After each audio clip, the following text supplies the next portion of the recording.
Good morning and welcome to Rose Red Homestead, where today's video is very much about emergency preparedness, particularly about bugging out. About 2 months ago, maybe a little bit longer, I started on a new book, and it is Preparedness Basics for these challenging times in which we live. And one of the chapters in that book is about bugging out and what we have to do if it becomes necessary to save our lives, to get out of our house and get away from the area.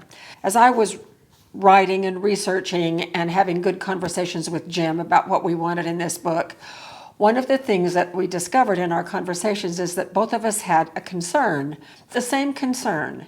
And that is, if we had to just pick up stuff, load it in our car or truck or our side-by-side, whichever one would be the most advantageous, and get out of here, we would want access to our electronic devices, our phone, our tablet, for both communication and also for navigation.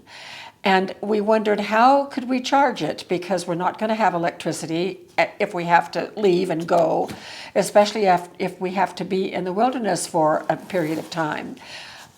We cover a lot of things in that chapter, but we're just going to focus in on this one thing. If we are concerned about having our electronics work, I have a navigation system on my iPad that I absolutely love. We have it in our side-by-side. There's a little stand where I just slide my iPad right in there, and I'll show that to you in just a minute. And it would be critical for us to have that navigation system, we think, in order to know where we are and where we can go safely. So in thinking about that and doing some research, I discovered the thing that is going to solve the problem for us. Now, there are other ways of doing this, but for us, this seems to be the most advantageous. And that is, we bought a Zoop, Z-O-U-P, 100-watt solar panel. We have other solar panels, but they don't have the feature that this one does that would solve our problem. So it came in this cardboard box. It is very lightweight. It is something that I can easily handle. It's under 10 pounds. And then it was wrapped in this nice plastic envelope.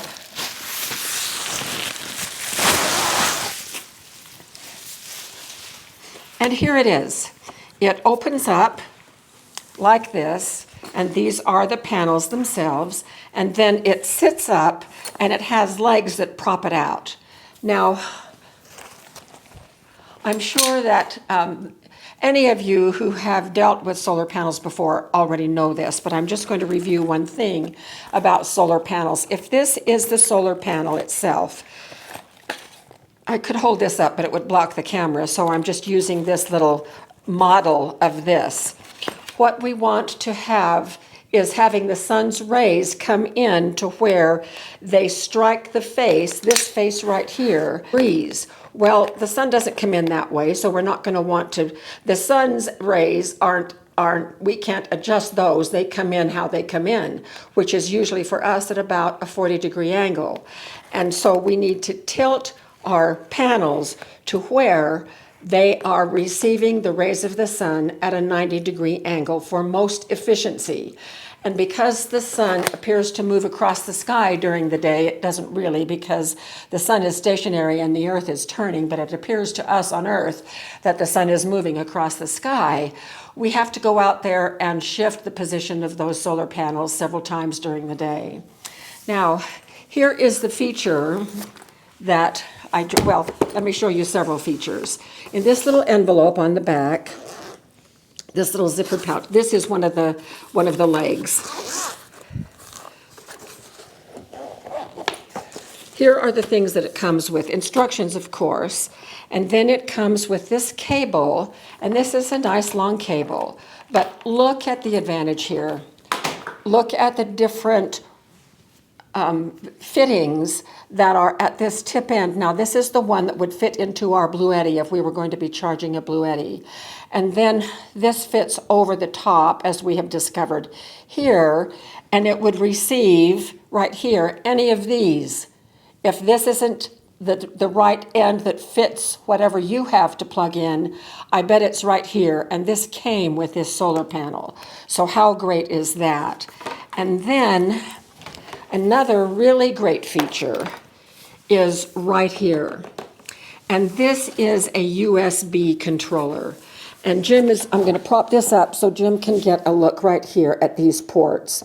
And you will see that there are two USB-A ports. Let's see which direction I am. Okay, there are two USB-A ports right here and a USB-C port right there.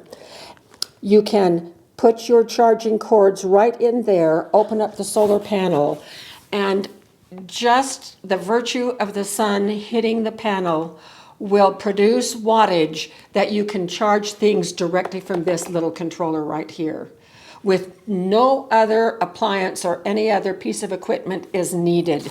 You do not need to plug this cable into anything for that to occur. It just will do it.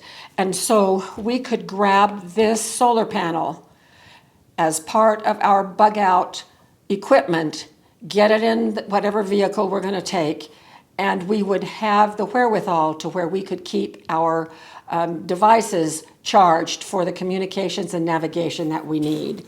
So let me show you what the things are that we would want to charge.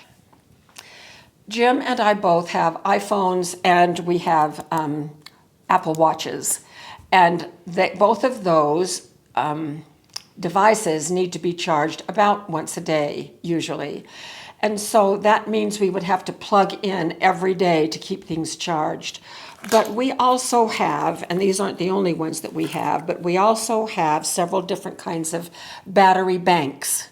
Now, this battery bank I can charge. This is a place where I charge my watch, and then it has these pull-out cables where I could charge my iPhone, or if I had another device, I could also, this is a USB-C, I could also charge that. And so I can do between 3 and 4 charges of both my Apple Watch and my iPhone on this before it is completely drained. Now, I have this little cable that plugs in here, and then we can plug that into here. And after about 3 hours, we can have all of these 3 things charged. So this is another little battery bank that we have. This one also has pull-out cords. This is a lightning cable that will charge my phone. Here's another USB-C and something else on this side. I'm not sure what this one is, but we can charge those up too. And this will charge give us about 3 to 4 charges of our 2 things. So that is just great. Or we can directly charge our devices. Now this is my old iPad. And we have an app that is called OnX Off-Road. On, O-N, then the letter X, Off-Road. And its symbol is a black with an X. Now when I click into that, this gives me a map. And I can touch a button and it will locate where we are. And then no matter where we go, we can choose to lay down crumbs. And so it will show the trail of where we are going. If we need to backtrack, we just turn around and follow the crumbs back to where we started. So if we are going out in unknown territory in our side-by-side, which we have done, then we know where we are on the map and we know how we can get back to where we started. So I want to keep this charged so I can plug this directly in here, or of course I could use a battery bank to charge it as well. So we are going to go outside and show you how we set this up. Now we have tried this already, and it takes between 3 and 4 hours to charge up these 2 battery banks plus something else. And the something else today is going to be my iPad. Now, because it is freezing cold outside today, it's barely above freezing. It's about 35 degrees out there, and both Jim and I are very susceptible to cold. So we want to minimize our time out there. I'm going to, before we head out, we are going to take with us our smallest Bluetti. Now, we may or may not take this as we bug out. It would just depend. What we really want this for is charging our devices. So we probably will leave our heavy Bluettis at home. This is a lightweight one we could put in if we needed to. But the reason that I want to plug this in, and I'll be plugging this in with the cable that is in there, not through the USB controller. And before we actually connect our devices, we will be able to look here to find out how much of the 100 watts is being produced by the solar panels. And it's a little overcast today, so I'm guessing somewhere between 60% and 80% of efficiency. And each of these takes about 15 watts of charging. And so we'll then, once we find out how much is coming in, we'll unplug Baby Blue, and then we'll just plug these three things in, and they will be charged within 3 to 4 hours. Before we go out there, to save some time in the cold, and I don't need this cable, so I'm going to leave it in the house. I'm going to go ahead and plug the cables in. We won't plug them.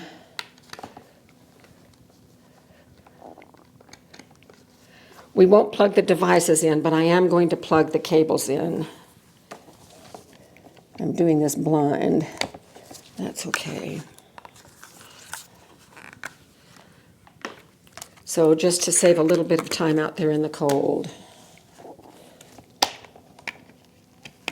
So we have our 3 cords in, and the cords are just going to dangle while we head out there. And then I'll use this and this. I'll use this cable to hook up Baby Blue, and then we'll take a look to see how it's doing. Oh, no, I won't. I do need this. Because this is the, this fits in here. So I'll need to connect this cable to this cable, and then we'll have the power to check on Baby Blue. So I'm going to put my jacket on, and we are going to head out, and I'll see you out there. So here we are all set up. It was easy. It took about a minute to pop these legs out and set this up. And I've got it, I hope, at about the right angle, but we can adjust that if necessary. I have connected the cable that came with it to the other cable that came with it. And then we have this end that is loose. We're about to plug that into Baby Blue. And here is the connector for our Bluetti. And so Jim is going to come around. First of all, it's not a totally clear day today. So Jim is going to take a shot of the sky so that you can kind of see that it's cloudy, a little bit thin, wispy clouds. And this will work even in overcast situations. It just diminishes the amount of wattage that it will produce. So that's why I'm guessing for a low end, it's going to be about 60. For a high end, if we're lucky, we might get into the 70s. So come on around here and let's go ahead and turn Baby Blue on and see how much it's producing right now. Okay, so here we go. We have 79% charge left in here. So the input is here and the output is here. So I'm going to plug the input cord in from the solar panel. And it takes just a minute for it all to register. And then we should see how much it's producing here. Okay, it's, 14%. That's not good.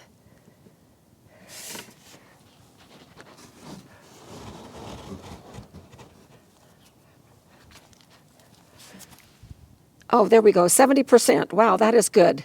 So we've got 70% coming in. So now that we know about how much that's coming in, I'm going to disconnect the Bluetti.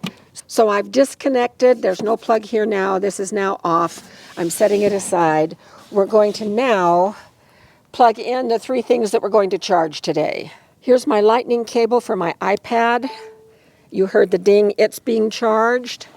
I'm going to put it in the shade. None of these should be in the sun.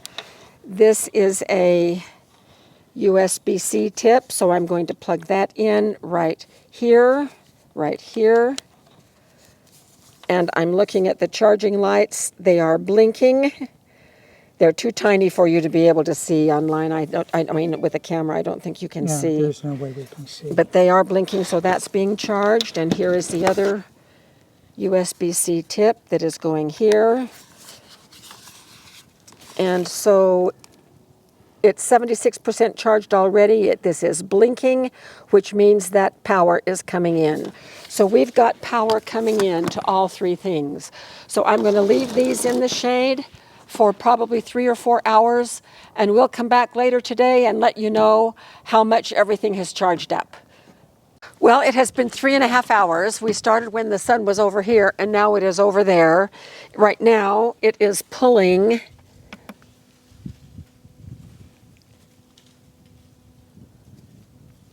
It's only pulling 33%, so we're about spent for the day. So I've kept the baby blue unplugged except when I've come out. As you can see, I've had to change the angle several times, including changing the angle of the table so that it could do get the most efficiency as possible. And throughout the day, I probably was out here 4 or 5 times in that time span, adjusting the angle of the panels. And I checked how much was coming in each time, and it ranged from about 60% to 73% throughout the time frame. So here I can report that this little one that charges my watch and with this side cable charges my phone, this one charged, it was empty when we started this morning. It charged completely in an hour and a half. Isn't that spectacular? And this will give me 3 days of charging for both of those electronic pieces. The green one, this one started at 75 and is now at 100%. And that one took 3 hours to get it up to 100%. This also would give me 3 days of charges on those 2 electronic devices. Just checking, did they see this one? iPad is now, it started at about 18%, it's now at 98%, and it has taken every minute of the 3.5 hours, so I just unplugged it. After each one of the other ones finished, I unplugged them, so for the last half hour, this was getting all of the juice that it could. So, as you can see, it is very efficient if we charge up our battery banks rather than a single charging up of a device. This charge that is in here now, because this is an old iPad, it loses its charge fairly fast. It would be down to 0 again in less than a day because of its age. So it would be nice to be able to have a power bank to keep this one charged. So this is a really efficient way how to keep electronics charged away from home if we ever have to bug out, or any other time either, when we're camping or any other time. So I hope this information was really beneficial for you, and I will put the link to this panel in the video. I'll also give you a link to this device and to this device. Jim and I both have one of these. Do you have one of these that does too, Jim? I think so. Okay, so anyway, between the two of us, we have about 4 battery banks that we would be able to charge up. So thanks so much for being with us. It's still really cold. I wish I had my jacket on. So we will see you very soon for another video.